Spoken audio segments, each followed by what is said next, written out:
Hello and welcome. This is Randy with Excel for Freelancers, and in this week's part 2 of the Dynamic General Journal, we're going to cover compound entries and how to enter multiple transactions in a single entry, as well as how to display those and hide those transactions. We've got a lot to cover, so let's get started.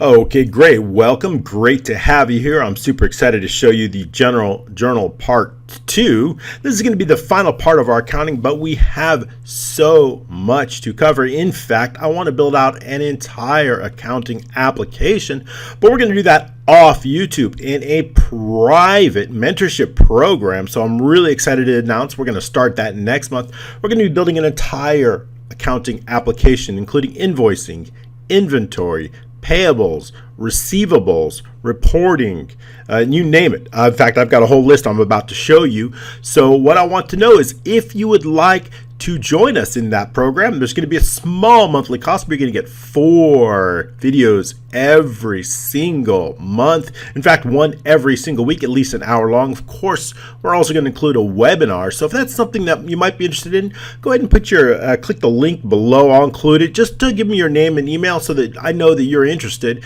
And then, of course, when we launch it, we will have a promotion. So I do want to let you know about that because that's something that a lot of you have asked me about. And so what are we going to cover in that mentorship program? Because this particular training, we're going to cover the journal entries and we're going to cover compound entries. So I'm going to show you exactly how to do that, but there's so much more I can't wait to cover. So what are we going to learn in this mentorship program? Well, we're going to learn a ton. We're going to create projects, and the first project in this mentorship program is going to be our accounting manager. And what's going to include in this accounting manager? We're going to include everything that we can so that you have all of the skills to develop, deploy, and create your own sellable applications anywhere in the world. So it's going to be, in fact, this accounting manager, we're going to include an admin so that there's going to be a complete user rights, user panel so that each user can have their own specific rights to certain sheets or certain types of features so that you can control that. We're going to include default accounts, bills and payables, accounts receivable. So we're going to include a ton of, we're going to have workbook sharing and a sync feature as all part of this. So that is going to allow you to learn how to develop applications that you can share and sync with anybody in the world. And then you can create these applications that you're able to market throughout the world and then give your end users the ability to share and sync those workbooks. So we're going to go through that on a major application, including this accounting manager. Of course, we're going to have full notifications, including emails and a user screen, so that I can show you how to create an automated email notification system so that the users of the product have that invoicing defaults, email templates, payment terms, taxing, because all of you have multiple taxes, whether it's GST or taxes. So we're going to show you how to set that up. User login, which you've been through a few times. We're going to put that into this application. Of course, chart of accounts. We're going to have that general ledger as I'm going over. Transactions. We're going to have inter-transactions, split transactions, like we're going to go split or compound. They're also known as compound, which we're covering today. And so we're going to have that. We're going to have reoccurring options so that transactions are automatically created, reoccurring, whether it's daily, monthly, or yearly. And those transactions could be bills, charges, credits, or any type of transaction that you have. We're going to make it automated and recurring. I'm going to show you exactly how to do that. Of course, bank reconciliation. No accounting application would be complete without bank. Change log, vendors, inventory. A lot of you have requested. We're going to have a full inventory application. And that's going to include invoicing. And what can an invoice look like? Well, an invoice is going to look a little bit something like this, something I've developed for another application of mine, where users have the ability to search invoices, previous invoices, create multiple items on a single invoices, save, update, email invoices, or they can have the ability to change specific fields on an invoice or add or remove fields like taxes or specific due dates or vendors just by selecting them. We're going to go over exactly how to do this type of invoice, but even better, where we're going to do a custom header and a custom footer and a custom body. So we're going to go way beyond this particular invoice that you're looking at right now. So that's going to be all part of our program. So if that's something that you would like, please go ahead and click the link down below, and I'll make sure you get in on the early bird special of our mentorship program. We've got a lot to cover, and I want to get to this week's training, but basically there's a whole list of features that we're going to be covering: purchase orders, customers, reporting, and a ton. So that's going to be the first project of this mentorship program, and we're going to move on to other projects like school management. We've covered. We are going to cover a full scheduling application. So there's a ton that we're going to be covering in this mentorship program. A lot of you have asked me, so I wanted to bring that to your attention. All right, let's get started. We'll go ahead and close this out and get started with this week's training, where we're going to be covering a complete ability to do compound journal entries. Now, what is a compound journal entry? When a user enters a compound, for example, if they've received some money and they want certain differences, they have specific accounts that they want to add to it, we have the ability to now add that. For example, if they have purchased clothing or they have had specific money come in from different types of accounts, we have the ability to add in a memo here. We have the ability to split that accordingly, and it's automated here, so that I'm just going to choose any account, but because it's not specific, and so that we have the ability to create automated split transactions. So if we create a 90, it's automatically going to balance out, so that it's very, very easy to add in, just adding a specific taxes or whatever, and then we can create that, and it's automatically created as a split transaction, or otherwise known as compound entry. So when we close that and we reopen that again, it's going to show all of the details of that. And I'm going to show you how we did that today, because I've got a lot to show you, and I'm really excited to show you how we did that. Of course, last week we covered the general journal and how we created that. So if you have not seen part 1, go ahead and click the link down below. I'll include a link to part 1. Make sure you check out part 1, because we're going to be leaping right from that here, because we've got a lot to cover on this. And so the basic idea is that when we have a compound entry, we have debits or credits, and we want them to equal it, but we have multiple parts. For example, a specific credit can be made up of multiple accounts in this case, and of course we always want to make sure that our credits total our debits. So in this case we have $200 in debit, and we want to make sure that those are equal to the total credits. If not, we're going to have a problem. So that's why I automated the balances. So if we change something to $5, we still have a balance of $5, or we're going to need to add a specific account. And we can do that just by clicking here and adding the account, and then making sure we save those changes. So I'm going to show you how to do that and a lot more in today's training. Of course, we also have the ability to refresh, which is going to refresh the account.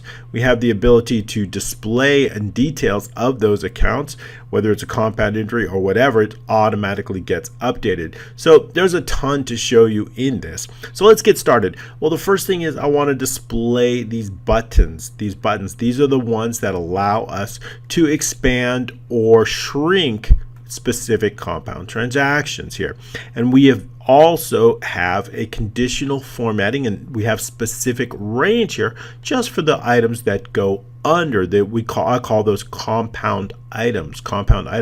CI stands for compound items. So we have our compound entry here, and we have our compound items that make up our compound, and we always want to make sure that the totals here equal the debit column or the credit, either way. And if we were to update those memos, we could easily do test 1, so test 2, and even the memos will update accordingly as long as we save those changes and we expand that and we hide it and expand it again. We're going to see that those memos are then again saved automatically with each specific compound item. And I'm going to show you exactly how we did that. So the idea is to save these particular transactions. And of course, we want to make sure to save them with our transaction. Let me go ahead and unhide these simply by changing the font color to black. So we can see that this is specific transaction ID number 4, which we covered. That's going to be in column C. And so we want to make sure that all of these transactions are covered in transaction ID number 4.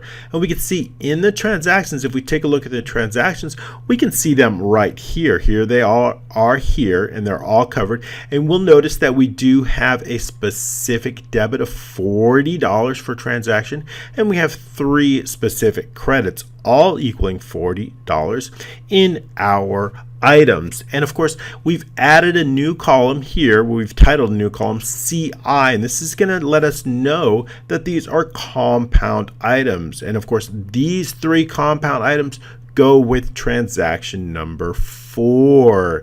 And we have the 2 main specific items here, our debit and our credit. And of course, we have compound entry is our credit and cash on hand as our debit, so that we have to credit. When we do that, when we have a debit of $40, we have to credit 3 other accounts with the totals accordingly. We can create as many as we want of these as long as they equal the total of the debit. So debits must always equal credits. So of course, in our general journal here, once we hide those, we still have the totals, we still have the appropriate totals, because this is pulling it from our transactions.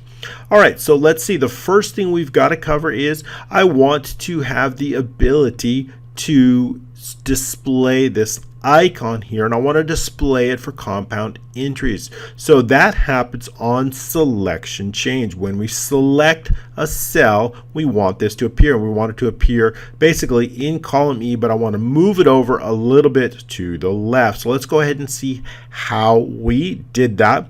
Into the developers tab we have, and click on the Visual Basic. If for some reason you don't have the developers tab available, you can just find it here into the options, and then go ahead and click Customize Ribbon and make sure developers is selected there. Alt F11 is the shortcut that will get you there as well. And we're going to start off with our on sheet macros. That's the general journal. This is the focus. This is where all the action's happening on the general journal. And we focused on selection change. Remember, when the user makes a selection change. Now, we went over this the other time, and this has to do with the calendars. So we focused on that. And we're going to be focused on some code that down here. And if we look at, let me go ahead and bring that up for you so that you can see that. And we're going to be focused on some code that's for selection change right here under selection change. And we're going to go down here and we're going to display the compound entry icon on account selection. I'm going to do it on odd rows.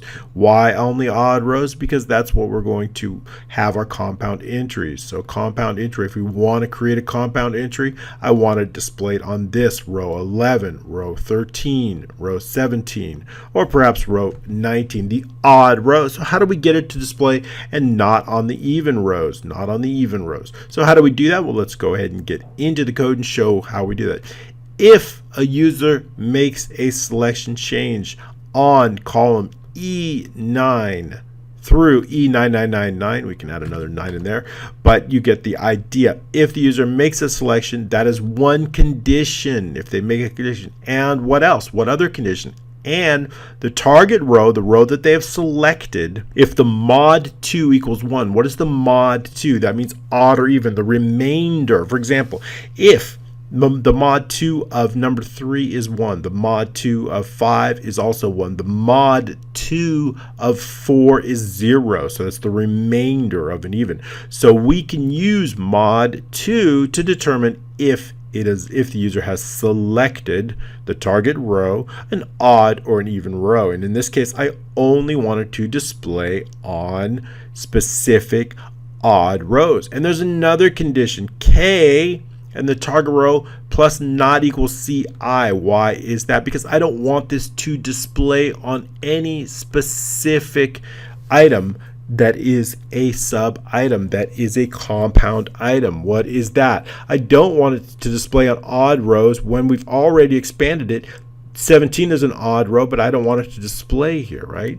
I only, because this K equals CI. So if this equals CI, compound item, if it's a compound item, I don't want it to display. I only want it to display when we select a specific odd row like this. Okay, so that's why. That's why I only wanted to display when we select a row. But in this case, it's open. We'll go over that. That's the close or the collapse button. That's going to allow us to collapse our compound item and expand it and collapse it. So I'm going to show you just how we did that. So that is why we get it to display, and you'll notice there's no CI here, and therefore it will display when we select it. All right, so those are the three conditions that are required. So when we have all those three conditions, one condition, let's move this over a little bit. One condition, the user selects anywhere between E9 and E99. The second condition is the row that they have selected must be an odd row. And the third condition, that is in column K and the target row plus one must not equal CI. That means it has to be, the one row down must not equal CI. We just want to make sure that it is not kernel compound. So we've got that check. Then what? Then what are we going to do? Then we're going to run a macro called show compound entry button. That's the macro, show compound. Otherwise, we're going to hide this button. Shapes, compound button, visible false. What is that button? Well, if we take a look at this button here, let's close it up. If we take a look at this button here, we see the name of that button is called compound button. That is the name that I've assigned to it. So what I want is I want that to be hidden. If they select anything else, I want it to be hidden. But if they select on those three conditions, I want it to be shown. So that's how the macro is. Now let's go into that macro called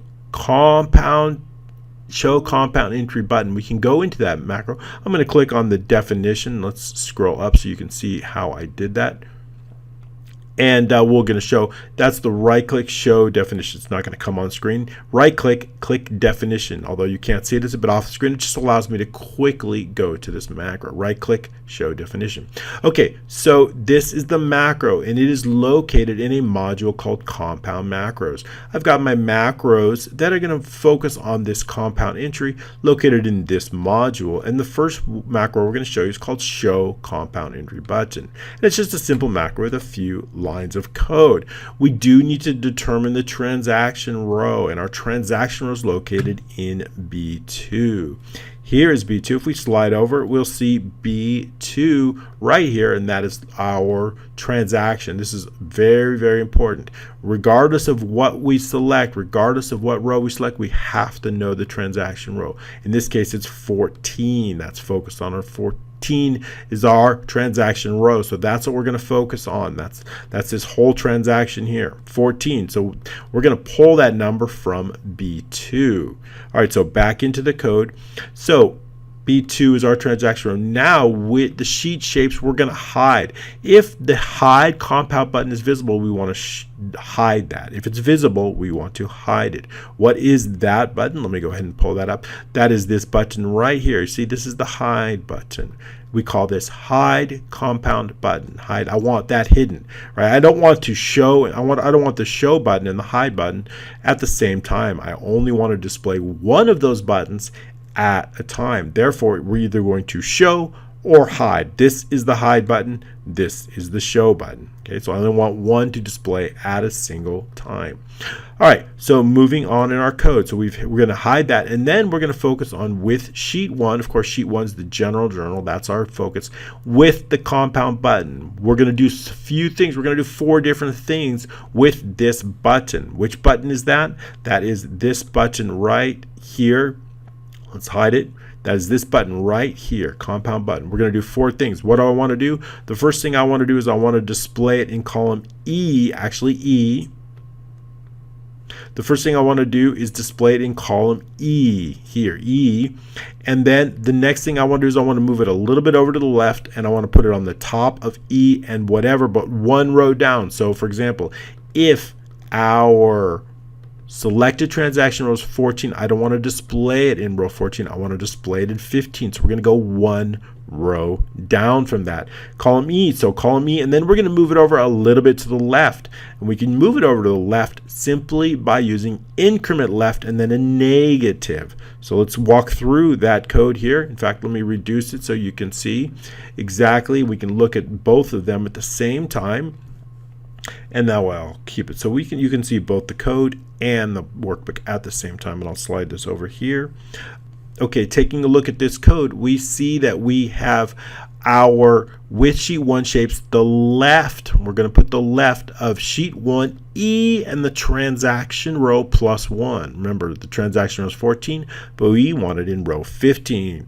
So that's we're going to the left and the top, also the top of that same cell. Okay, that would put it, if without the increment left, it's going to put it right there. Let's go ahead and hide that. I'm going to comment that out, I should say. Increment left, just so we can see where it would appear without the increment left. Without the increment left, it's going to appear right here, but I want it to appear a little bit to the left of that, so we need to move it over to the left about 14 pixels. In fact, minus 14 will get it over to the left, plus 14 would move it over to the right. So increment left minus 14 will put it exactly on the left part. So that's how we get it there. So that's how we get it to display. All right, now we've covered that. Let's go ahead and cover the hide macro. Remember, when we're showing it, now I want to display, I want to give the user the ability to hide these compound entry rows by clicking this button.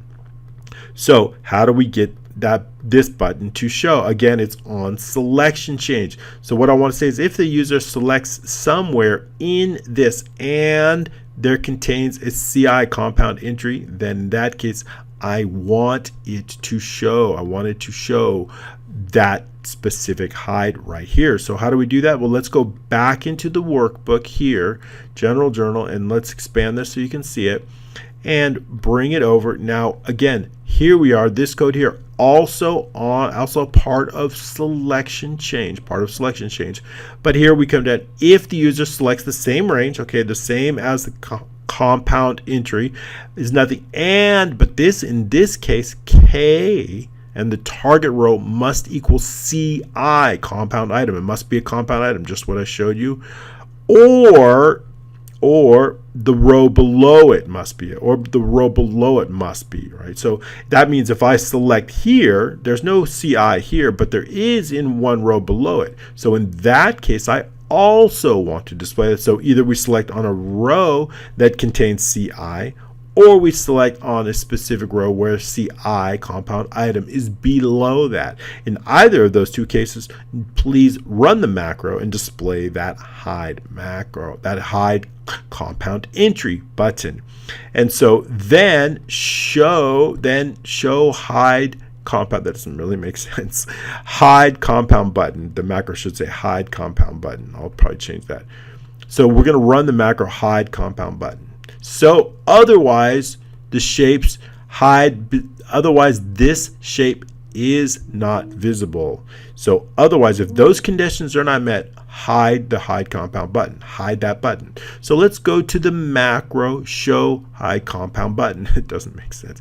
Let's change this because I don't like that. Hide compound button. We need to hide it. And we're going to go into the compound macros here. We're going to look for that macro right here, and we'll change the name, of course, to hide. So I want it hidden in that case.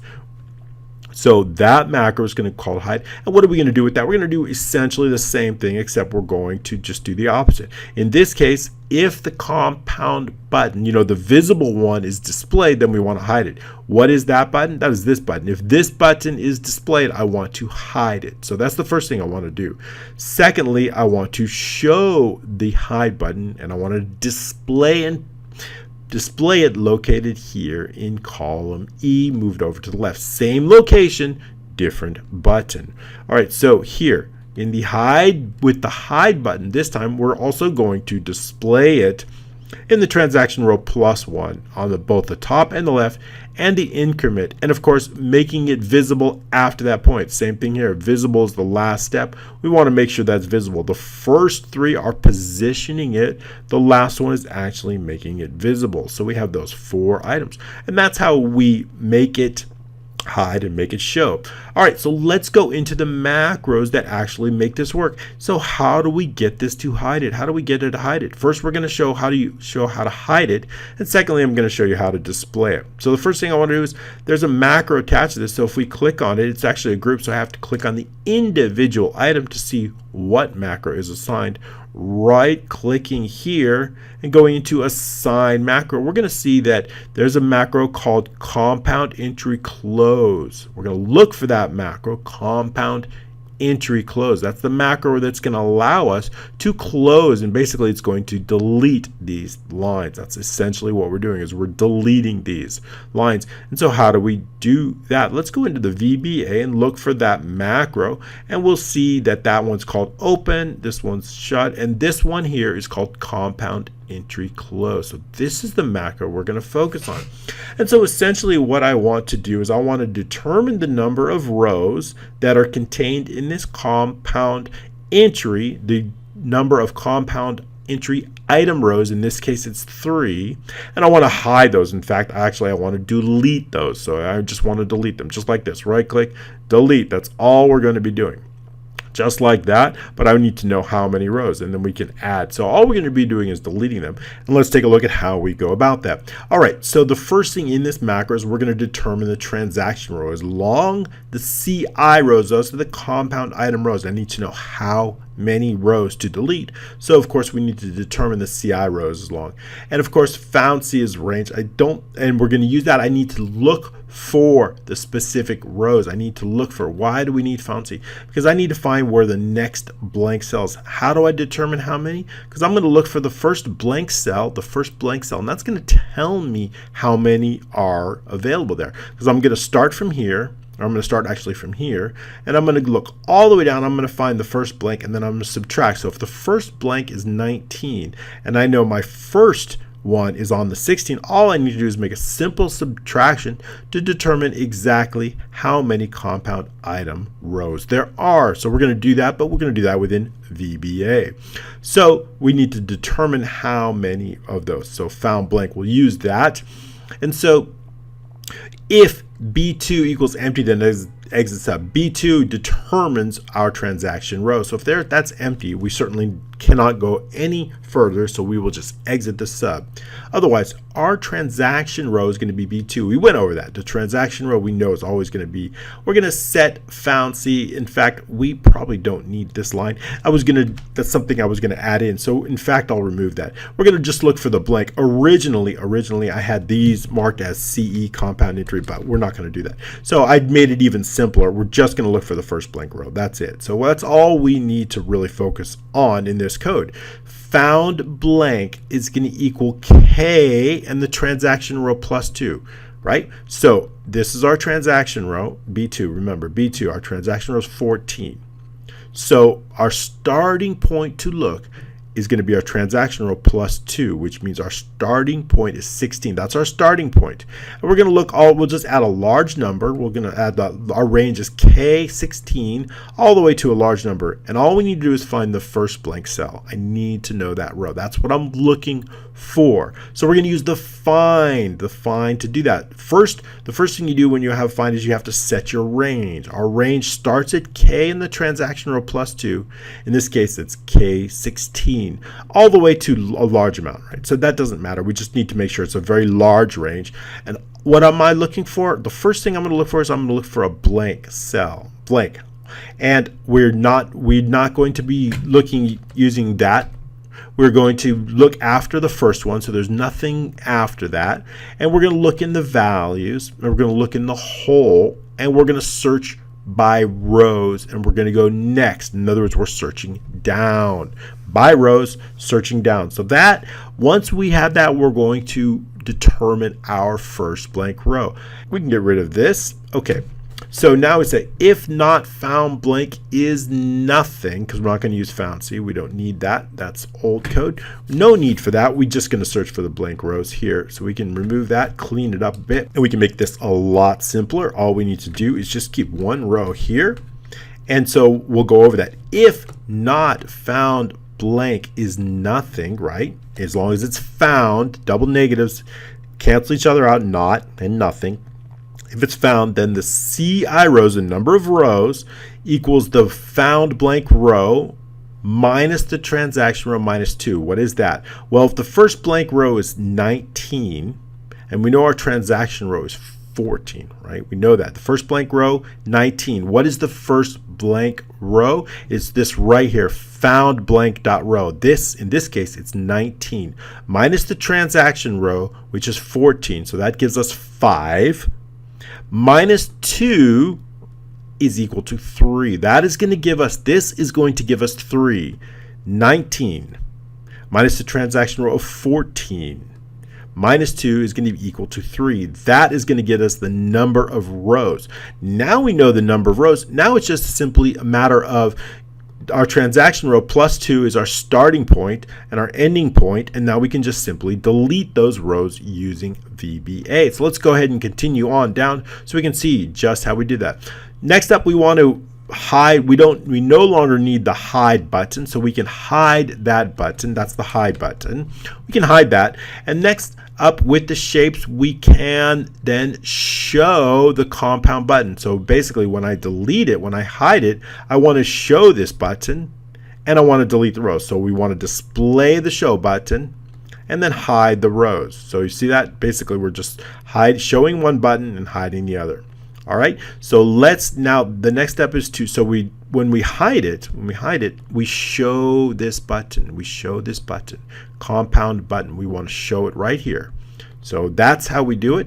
Now, so that is why we show the compound button and we hide the hide button, right? Just show, hide, hide, show. Okay, so the last thing is all we need to do is delete the rows. That's just the last line of row. With the transaction row, 14, right? Plus 2, which would be 16. So our starting point is row 16, and our last point is, of course, 14. Plus 2 is 16. Plus 3, remember our CI rows is 3, which is 19, minus 1, so 18. So 16 through 18, entire rows delete. 16 through 18, delete. So that's actually all we have to do when we simply click this button right here. It just deletes those rows. And now let's go ahead and show. Now when we show the rows, when I click this button, we're actually showing the rows. But of course, since the rows are deleted, I can't just unhide the rows because we don't want to do that. We want to pull it. So what do I have to do? When I show this row, I need to do a few things. I need to determine all of the compound entries for this transaction. For transaction number 3, I need to show all of the compound entry items for that specific transaction. If we look in our transactions, we will see, let's take a look at 3. We were just on that. We see there's four different. Now 2 of those have CI. 2 of those are compound entry. So what I need to do is I need to run an advanced filter. And I need to know all of the compound items for this transaction.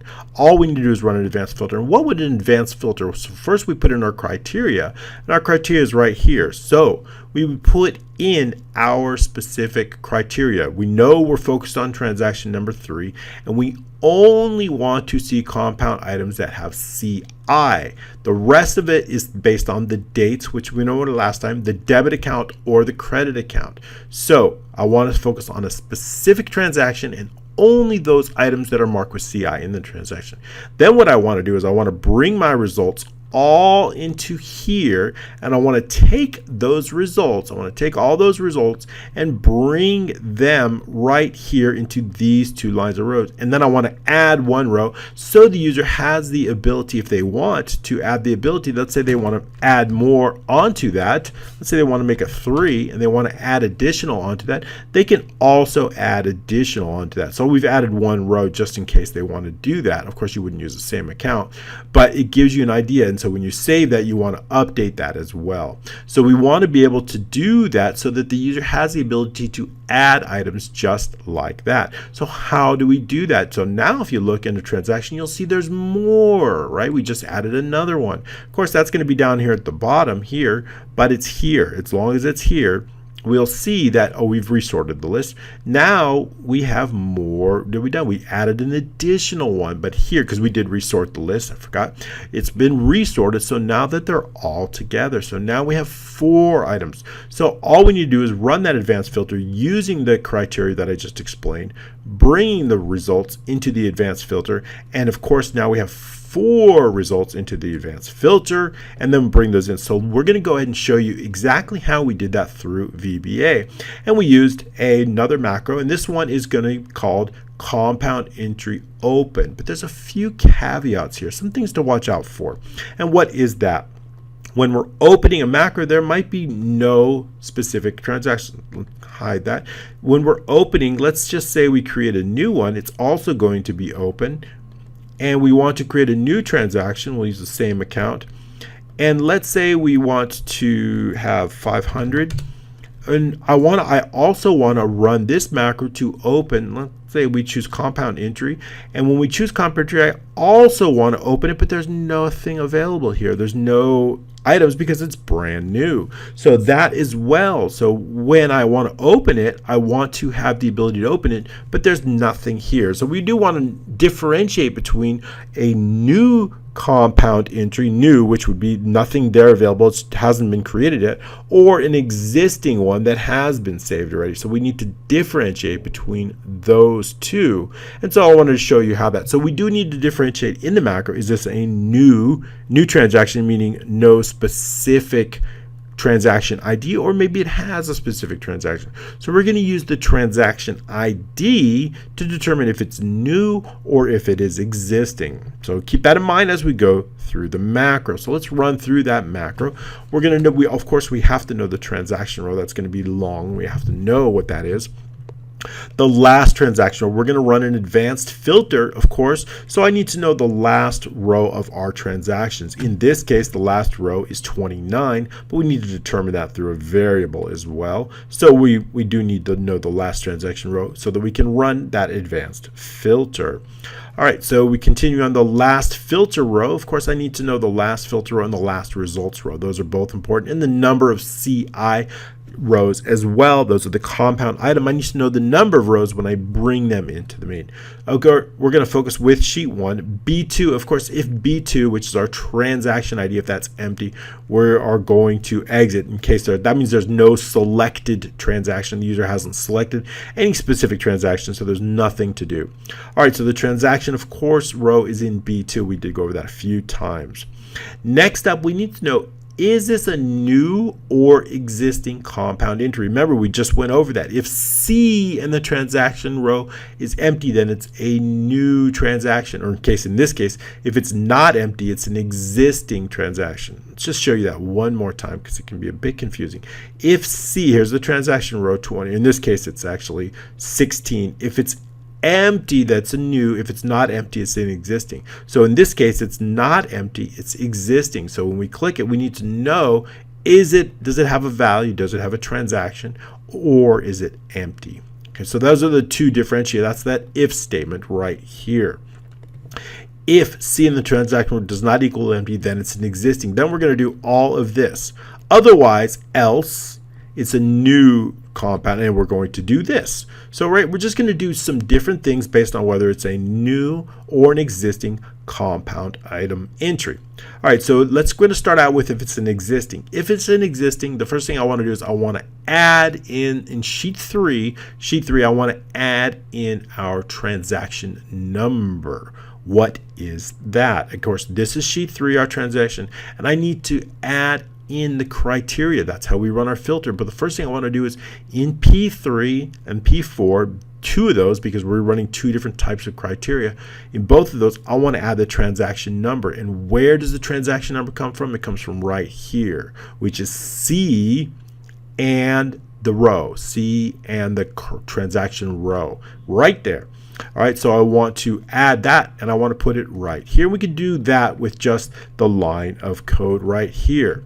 Sheet 3, P3 and P4, both of them equal sheet 1, C in the transaction row, add in the transaction. We're going to need that for our criteria. The next thing up, we're looking for just only specific transactions that have CI. which is compound item. So I want to add compound item in U3 and U4. I want to add those right in here because when we run our advanced filter, I only want to know items with CI, and I only want to know transactions with the transaction numbers 4, so that our results have just those with 4 and just those with CI. So that's it. We don't need CI in our results, but we do need them. We do need to make sure that our criteria covers that. So we've got that there. All right, so now that we've set the criteria, we can move on. And we also want to clear any previous results. Sheet 3, V3 through AF. What I want to do is when I run this, I want to make sure that our results, this is our results, I want to make sure that it's cleared. So I would start out at V3, go all the way over to AG, and then all the way down and just clear those rows in the code. I want to make sure that's completely cleared out so that we can run our new advanced filters. So we do that with that line of code, clear any previous results. Next up, I want to get the last transaction row. That's all of the transactions. So we're going to use column D and XLF. That's going to get us all of our last transactions right in here. So again, we're getting the last row. We're going to use column D here and go all the way down. It's going to pull up 29. That's our last row. I need to know that so that we can run our advanced filter through our criteria and get our results there. So we need to do that. So we use this last transaction row. And of course, if the last transaction row is less than 5, then we're going to exit the sub. Okay, next up, now we're ready for our advanced filter. Sheet 3, starting in D4, of course, that's our headers of all of our transactions, ends the last column, and the last transaction row, we're going to run our advanced filter. What I want to do is I want to copy that filter, and I'm going to use the criteria P2 through U4. That is our criteria. P2, including the headers, all the way through U4. This is the criteria in which we're going to determine our advanced filters.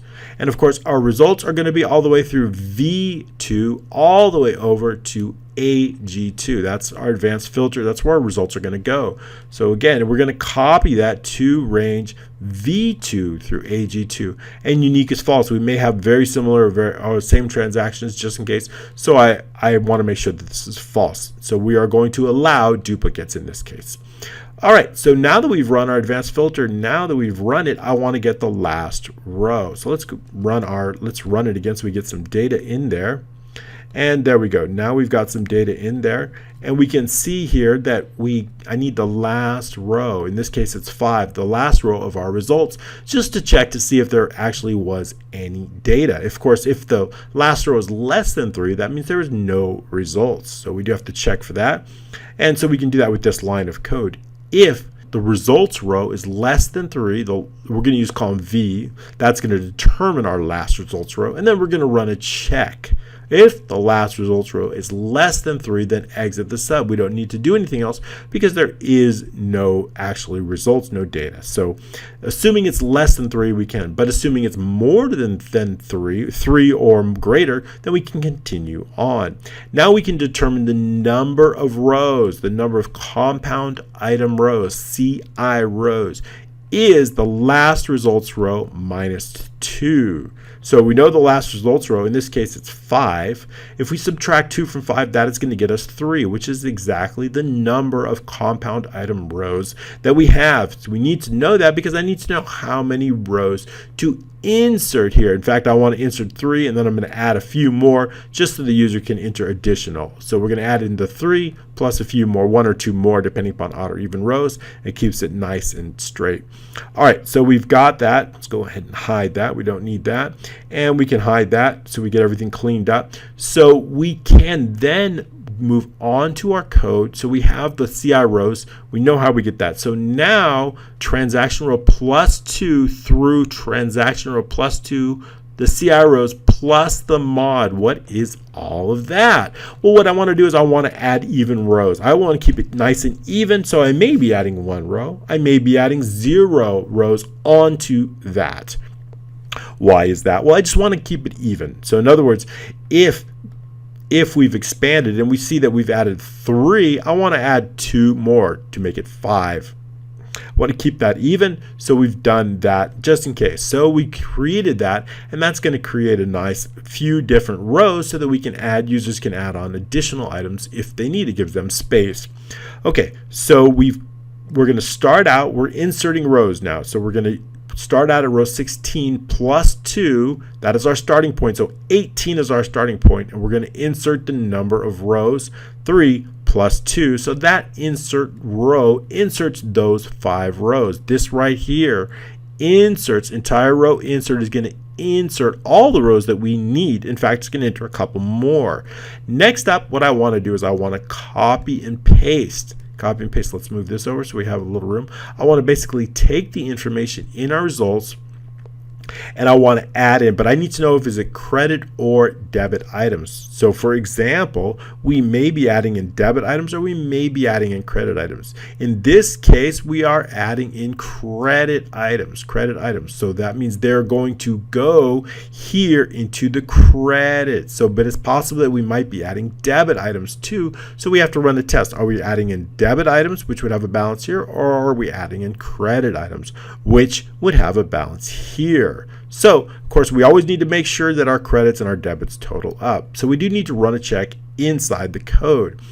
And so we can do that with this line of code right here. If G in the transaction row does not equal empty, then add in compound credit items. So let's look at that. If it's G, right, in the transaction row, if the current item is debit, then that means we know we're adding in credit items. However, if H and the transaction row plus 1 does not equal empty, then we're adding in debit items. So basically, we need to determine whether we're just going to add in debit or credit items and then a copy accordingly. So in this case, if we're adding in compound credit items, like in our sample here, E and the transaction row plus 2 through H and the transaction row plus 1 value. What is that? E in the transaction row plus 2 through H. Let's look at that. E, the transaction row is here. So E, starting here, E, and the transaction row plus 2, which would be 18, all the way through H and the transaction row. So this range here, we're saying this range here, E through H, equals what? Equals what? Equals right here, all the way through, actually here, all the way through AC through AF, right here, equals this, AC through AF. That is what we have in our term.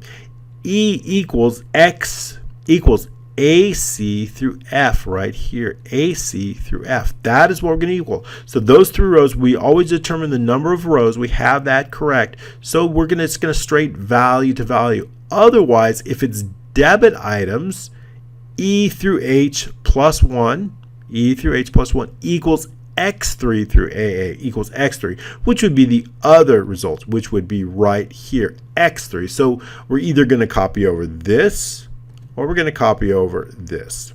So, but in this case, it's credit, we're credit, so we're going to copy over this. So we do have a choice if it's credit. So that gives us a lot of flexibility. But in this case, credits, we're using credits. Remember, credits, we want to copy over credit account, credit amount. We want to copy that over right here. So we have those 3 columns right here, 4 columns, I should say, with 3 columns have the values, and bring it over here. So that's all we are doing in that line of code. Okay, so we've got that covered. Else, what is else? If it's a new transaction, well, what are we doing if it's a new transaction? We just covered if it's an existing compound item, but what if it's a new one? Well, if it's a new one, I want to clear any previous criteria. I want to make sure that that's cleared. And what is that? I just want to clear out these items right here. Clear out their criteria because there's no filter. Clear this out and clear this out.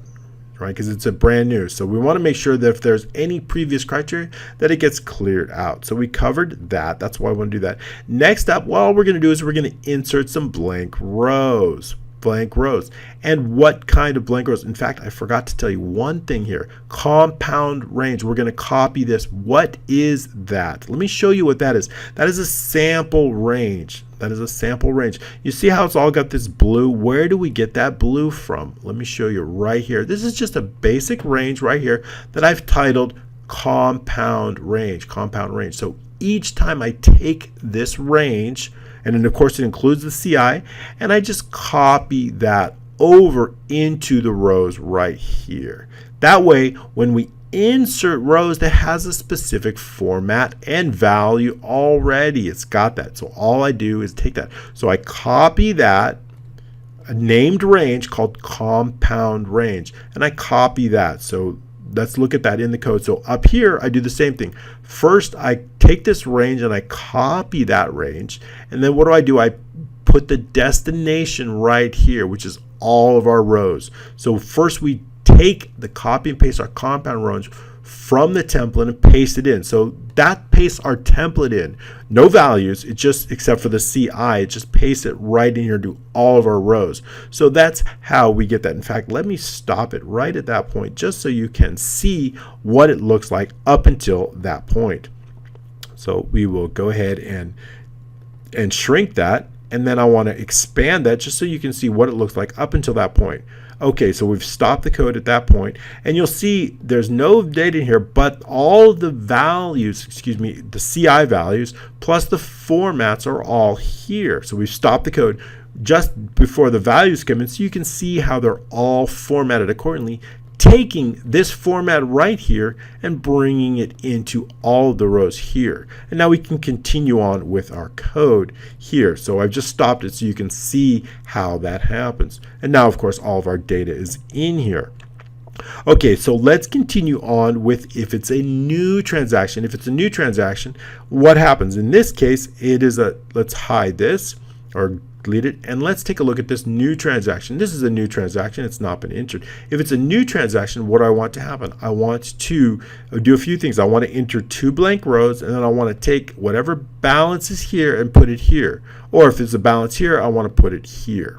So I want to take that. That gives the user the ability to automatically adjust the amounts and then balance out, because we want to make sure they're all in balance. So that's very, very important, just so we can make sure it's always in balance. So we always deduct. All right, so the first thing we want to do on a new transaction, this is still new, so it's not saved. So nothing gets saved because I didn't click save yet, which is what I want. So we want 2 rows. Insert, and then we want the balance chart. So that's what we're going to be doing on this. So let's take a look at how we did that. So again, we're clearing the previous criteria. We're inserting 2 rows here, starting from the transaction row plus 2, and then adding transaction row plus 3. So that's going to give us 2 rows. And then I'm going to copy and paste our compound range. Of course, that's our formatted range that I just showed you. We're going to bring it into the same brand new rows. And now I want to set the default amounts. What is the default amounts? If G in the transaction row does not equal empty, then it's a debit. If G in the transaction row does not equal empty, debit. What is that? If G in the transaction row does not equal empty, then it's debit. In fact, let me freeze this column so it looks a little bit easier. Okay, so now if G and the transaction row does not equal empty, then we know it's a debit. If H and the transaction row plus 1 does not equal empty, then it's a credit. So we need to know the differentiation so we can set our default amounts. All right, so if G and the transaction, then H and the transaction row plus 1 clear the contents. I want to make sure that there's no debit, that we're clearing it, so there's no credit amounts. I want to make sure. And then here we go. Here we're going to set the defaults. H and the transaction row plus 2 value equals G, and then this sets the default credit amount. H plus 2, I just showed you that. Let's take a look. H, right, and the transaction row plus 2 equals G and the transaction row. So all we're doing is each, so that's how we do that. If, of course, we have the opposite, where we're going to do a credit, which credit is here, and then we want to do a transaction, we can do that. So if we now we have a credit, now we do it, we see we have an automated balance here, and of course it's not here, but here. So we can automate the credit also. This would be a debit in this case. So we want to make sure that that's the available, so it's always balanced out. But we'll stick with the traditional balance here because that's really important. We'll stick with the standard debit first, then the credit. So when we do the compound entry, we want to make sure that the 500 shows here. All right, so continuing on with the new transaction. So we want to get that, I want to take this balance, I want to get it right from here and bring it into the cell. That's going to be our starting point. So that's really important. Else the credit entry clear contents, and else we're going to put the default debit amount, right? We're either putting the credit amount or debit amount. All right, next up, what I want to do is I want to select automatically E in the transaction for the user. I want to select a specific cell, and I want to hide the compound button. I want to hide that button right here. Okay, so when we expand it, when I expand it, let's go ahead and hide it and then expand it again. I want to select this cell just so they're ready for the user to enter account. So we're going to select E, the transaction row, E plus 2, that's going to select right there. And then of course we're going to hide that and then show that. All right, so continuing on with our code, we've just, so we're going to hide that and then we're going to show the save button. I want to show the save button, which is, we went over that last time, which is this icon right here. That gives the user the ability to save it automatically after they make changes, just so they have the buttons positioned properly.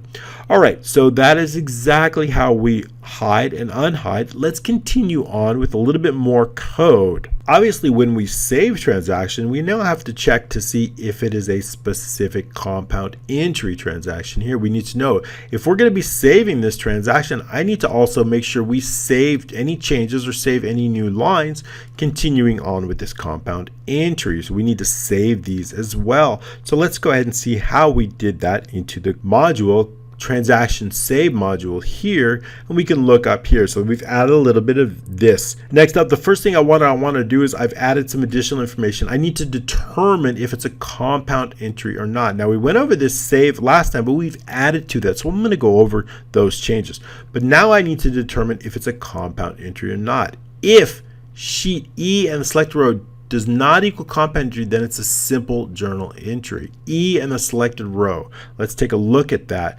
If E and the selected row over 1, which selected row is the same as the transaction row, E and that row plus 1 equals compound entry, then we know it's a compound entry. Here, right here. So if E and the selected row plus 1 does not equal compound, then it's a simple journal entry. Else it's a compound. So we're going to set this Boolean compound entry to false, which we've determined up here, compound entry. I want to know if it's a compound entry true or false. So we just do that here. Otherwise it's false, right, if there's no compound entry, but if it's true, if there is. And so if it's true, I want to do a few more things. I want to open the compound transaction if it's not open and check for the proper balance. So when we're saving it, I want to make sure that we check it. So if I make a change, if I save it, I want to make sure we open it, and I want to double check that our totals here, 35, 3, and 2 equal 40. I need to make sure that's correct. If it's not, I need to say, hey, something is wrong here. Please, so if we try to save that, something is wrong. It says, please make sure your compound journal entry is in balance. Debits must equal credit. So we need to make sure of that just so we can do that. And to do that, I want to open it up. I want to open it up to make sure, even when we save it, to double check that it's correct if it's not open. So we can do that with just this line of code here. If K and the selector plus 2 value do not equal CI, then we must open it. Let's take a look at that. If it's closed, and we say we know this is the selected row, if we go 2 down and this does not equal CI, we know it's not open, because when it's open, it equals CI. We have a CI here when it's open. But if it's not open, we know there's no CI. So we can use that CI to determine if it's been opened or not. So the CI is not there when it's not open, and the CI is there when it's open. So we're going to use that, and if there's no CI, we need to open it. Compound item is what it stands for. So if K and the selected row plus 2 do not equal CI, then just run the macro. That macro I went over with you already. We're going to open that up. Okay, moving on. So now we know it's open. Now one way or the other it's going to be open. Now we can check. If G and the selected row do not equal blank, that means we have a debit balance. Then we're going to set the add column equal to 1, else add column is equal to 0. I'll show you what that is a little bit later on. We're going to use that, but I need to add that column, because what I'm going to do is I need to determine, is this the column we're adding or is this the column? So add column is either 0 in this case, or it's 1 in this case. That's going to help us when we add the total. So we need to set the add column to 0 or 1. This is column 7 equals column 7. That's going to help us in a bit, okay? This is column 7, this is column 8. So I need to know whether we're adding up column 7 or whether we're adding up column 8. That's going to help us a little bit later on in the code. Okay, so we're going to set the add column to 0 or 1. Next, the compound item rows here equal K and the selected row plus 2. I want to determine the number of rows. Again, we're going to use the find again. Just like we did last time, we're going to determine the number of compound item rows. Compound item rows equal K and the selected row plus 2, starting at the K plus 2 and finding the blank. Again, we're just doing it, but we're doing it in one line of code this time. We're going to determine the number of rows, K, all the way. We're going to add up all the ones that wherever blank is the first blank row, we're going to add everything up before that. Starting here, adding up all the way to the first blank row. We're just going to add those up. I need to know how many rows so that when I total this or this, I need to know how many rows to total, right? So we need to know. All we need to do is count the first blank row here, which in this case it's 23, starting at 18. So we know that we're going to be adding up a total of 5 rows. And we're going to either add this or this together to check, just to check for a balance. All right, so we're going to determine, so in this case, our compound item rows would be 5. If it's less than 1, then exit the sub. If it's less than 1, exit the sub. Okay, moving on. Next, check for balancing transactions. If the compound entry equals false, then simple journal entry. So next up, we have the number of rows. If we're going to check for if it's false, then it's a simple journal entry. Then all we need to do is check to make sure G and the selected row, if it does not equal H in the selected row, then we know it's not out of balance. So if it's a simple journal entry, all I need to do is, for example, this is a simple journal entry. If 30 does not equal 30 here, G and the selected row does not equal H and the selected row plus 1, right? If these two not equal, then it's not in balance.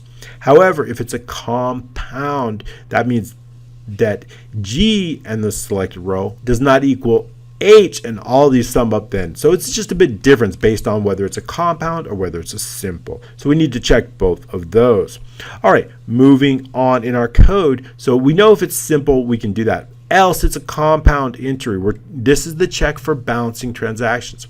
So here again, we're going to check, is it a debit or credit? If G and the selected row does not equal empty, then we know it's a debit entry. In other words, if G and the selected row does not equal empty, we're going to use this. Then we know our debit amount is 40. We know that our debit amount is 40. Then we have to check what our credit amount is. In this case, our credit amount is the sum of all of these. So that's what we're going to be doing in the code here. So our debit amount, of course, is G in the selected row. Our credit amount is what? Our credit amount, we're going to use the application worksheet function sum. And what are we going to sum? We're going to sum H and the selected row plus 2. That's our starting point we're going to sum. Our starting point is right here. Our ending point is right here. In fact, the last here is 0, but it's fine. So our starting point to sum is here. Our ending point sum is here. We're going to sum all of these values and make sure that it's equal to our debit amount here. So our selected row is here. Our ending point is the compound item rows plus 1 plus the select row. This is going to get us our ending point, and this is going to sum. Now all we need to do, else it's a credit. So else it would be the credit amount is H. So else, in this case, our credit amount is H plus 1, and then our debits would be the sum of all these here. So we're either going to check this along with this, or we're going to check this along with this. So we're just going to switch either of those. And then all we need to do is, we've got our totals. Now we just need to see if our credits equal our debits. So the last line of code is, if the debits do not equal the credits, then we can say, please make sure your compound journal entry is in balance. So this just lets us know to make sure we're in balance. Now we can move on. Now we can check for our accounts. We need to make sure we have an accounts for each one. We checked this last time. We want to make sure that we have, if it's a simple entry, we need to make sure that there's an account, a debit account and a credit account. If it's a compound entry, I need to make sure that there's an account for every account, that there's a balance. If there's a balance here, there must be an account. So I'm going to run a loop through all of those and check for both of those. And that's a simple loop right here. So we're going to run our loop for the compound item row equals the selected row. So basically we're going to start with the selected row plus 2. This is our starting point for our loop, and our ending point is all of the rows plus 1. That's our ending point, selected row plus the number of rows plus 1. So we're just going to set an ending row for our loop, and basically what that is going to be our starting row here, our ending row here.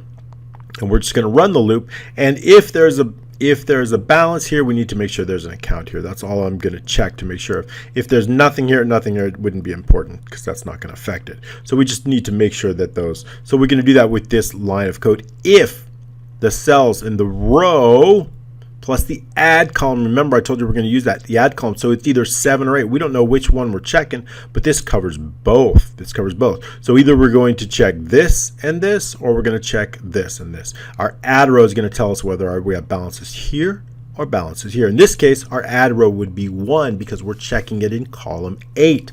Column 8. So starting at 7 plus 1 is going to set the column.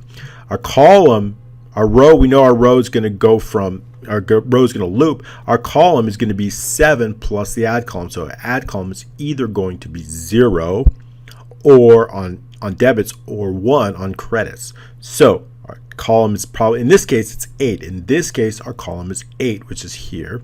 This would be column 7. But we're checking credits. We're checking credits, so it's column 8. So our add column is 1. So all we're doing is checking that E is equal to H, meaning they both actually have values in them. We need to make sure that's very important. So we're going to check if the value does not equal empty and E does not equal empty. That means this has an account. If for some reason either one of those are empty, we need to come up with this message. Please make sure every compound item contains an account. Every compound item contains an account. And what does that mean? That means if for some reason we try to delete this and then we don't have an account and we try to save it, it's going to say, hey, please make sure every compound item contains an account. We need to have an account there. If I close it without saving it, it's going to be fine because I didn't actually save it. So it's not going to let us save it if there's no account. And that's important. We need to make sure there is an account associated with every item. So we need to run that check. That's why we run that check. Next up, we're just going to check to make sure there's a date. We went over that last time. Next up, we need to check if it's a new or existing transaction. We went over that last time as well. B4 will tell us if it's new or not. So we went over that.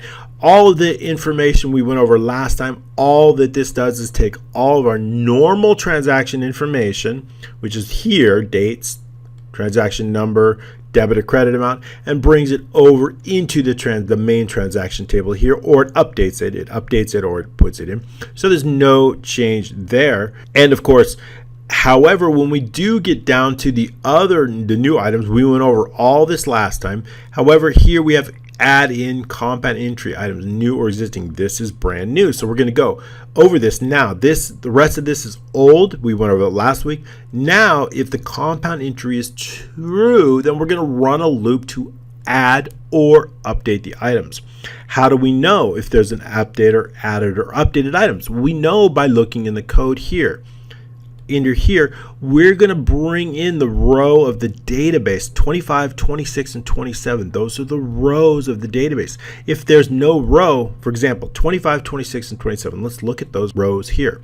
25, 26, and 27, those are the rows here. Those are the 3 items. Transaction number 4, CI, CI, CI.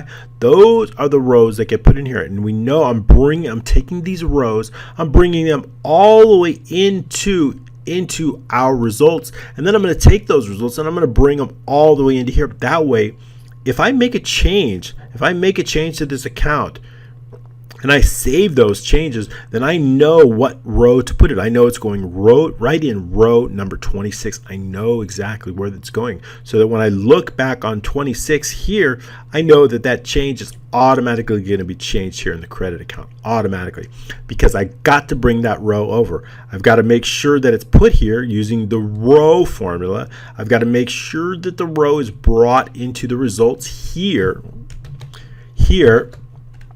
And I've got to make sure that once we have the results, those results are brought back in here so that row follows it. So when we make a change, we know what row to put it in. Of course, if there is no row here, that means it's a brand new item. If I add an item here, there's not going to be any row associated with it here at all. So we need to know exactly that we need to add it. So we're either adding it or taking it away. We're either adding it or we're saving it or updating it if it's an existing. If it's new, we're going to add it.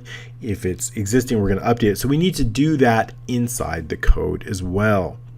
And so how do we do that? So the first thing is we know if it's a compound entry. We're going to run a loop to either add or update the items. We're going to run a loop. We already know we're going to create this compound item row. We're going to start it with a selected row plus 2 all the way to the selected row plus the compound item rows plus 1. And what does that do? It just runs a loop through all of our specific items. It's going to start here and it's going to run through all of our items, and it's going to either update them based on the row or it's going to add a new one if there's no row. So that's all we need to do is update accordingly. So we do that. So first we need to determine again if it's a debit or credit. Of course, we can use the same G in selected row. That tells us if it's a debit or credit. And so we're going to get the account name. So I need the debit account name and the credit account name. The debit account name is, if it's a debit, is going to be E in the selected row. So the debit account in this case is cash on hand, and the credits are variable. Okay, so or the debit account, the credit account might be here, and then the debit accounts could be variable. So we got that both additional. So in this case, debit account equals cash on hand, credit accounts purchase clothing, chase fees, or materials paid. So we're going to run through that. As we run through the loop, the credit accounts change. So we need to make sure they get put in the right place. Because, why do we need to know that? Because our credit accounts get put here, our debit accounts get put here. So we need to know that to make sure. So as we continue on to the code, debit account, credit account, compound item row, of course, is variable based on our loop here. So we're going to loop through each one. So all we need to do is determine either the credit or accounts, and now we can add in our item. Of course, if the L, what is this? If the L in the compound item row does not equal empty, then the transaction row, I'm going to go over this for you, transaction row equals L and the compound item, else the transaction row is new. Basically, here's what I'm saying. If L, here's L, let me bring this a little bit in so you can see it. If this is not empty, then we know the transaction row is 25. But what if it's empty? If it's empty, we need to assign a brand new row in our transactions. What row are we going to assign? We're going to assign the first available row. So it would be the last row, 29 plus 1. So we need to assign a row. If it's a new row, I'm going to put it at the bottom. If it's an existing row, it's going to be there in the middle. So that's going to let us determine exactly what row to save the information. We're going to save the information all over again regardless. So even if it's an existing, we're going to put all the information in again just to be sure. But if it's a new row, we're going to put all that information here. So we could just have to get the row, new or existing. So again, if it's an existing, the transaction row is equal to L and the compound row, item row value. Otherwise, it's going to be a new row. Transaction row equals sheet 3 D end XL up row plus 1. This is going to get us our last row with a value, but when we add 1, it's going to be the first available row. So that's how we determine an existing or new transaction row. Now that we have the row, everything else is the same. We can add in the transaction number on D. We can add in the transaction on E. And F is the transaction type. Debit account, credit account, we can add all that in. We can add in our amounts. And again, we're going to use our add column to add in both. We're going to use it both because our add column is going to be either debit or credit amount. So that means if, for example, this is column equals column, this is column 10, right? So either it's going to be column 10 or column 11 where we're going to add in the amount. So all we need to do is 10 plus our add column. 10 plus our add column. So in the code here, I've done just that. 10 plus our add column is where it's going to go. And we're going to add in 7 plus the add column. that's where we're going to copy it from. Copy it from here.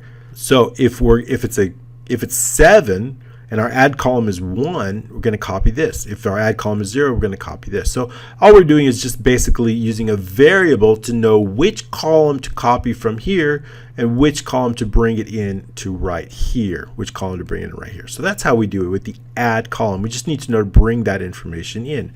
Of course, we need to know the compound. I need to know that it's a compound item. So we need to put CI in column L. Right, this is specific compound item, so I need to mark it as a compound item. I'm going to put it right here. Column L is where CI is going to go. Next up, I want to put the memo, and of course, I want to put the formula so that we know what row, which is going to be equal to row. I need to put that formula in there. So we do that with those lines of code here. The compound, the memo would go in M, coming from F. Coming from F is where our memo goes, right here into F. Coming from F is where our memo comes from. And where does our memo go? Our memo goes right here. So our memos go there, and then our row, then our row. That's it. Then we're done with that. So the last thing is the row. And of course, what I want to do is I want to make sure that our transaction row, now that it's been saved, I want to make sure that that code, even if it's a brand new one, we want to put that transaction row inside L. So if it's a new transaction, that means right here. So if it's a new one, we're going to put that transaction number right here. I want to make sure that it's here, just so if we make another update, we know what row. In case we make another update, we know what row in the database, which is our transaction, of where to put it. So that's why we do that there. All right, next up, so we run that loop, and then of course we'll double check set C, and the selected row is the transaction number that we covered last time. That means our transaction number is just going to go right here. All right, so then we hide the save button, and we wait now. The green, I got to get that working. Sorry. So we covered that. We've covered sheet 3, and now we've covered the sort. We're going to resort our list. And so we covered that last week as well. All right, we've covered a lot. I know it's a lot to swallow here, but if you want to go over this completely and you want to create your own accounting application, I'm going to include the link down below, but I urge you to check out our amazing mentorship program that's going to be beginning next month. And of course, our mentorship program, we're going to go over every step, every week, every month. We're going to be creating an amazing application that you can use, you can sell, you can create, you can sell to your customers. You can do anything with this. It's going to take a few months. It's not going to be a quick training, but we're going to go over every step. We're going to go over the design. We're going to go over the development. We're going to go over every step of this brand new accounting application. So I urge you to click the link below, and so you can get signed up, put your email, so that as soon as it's launched, I can let you know, because I'm really excited to bring that to you.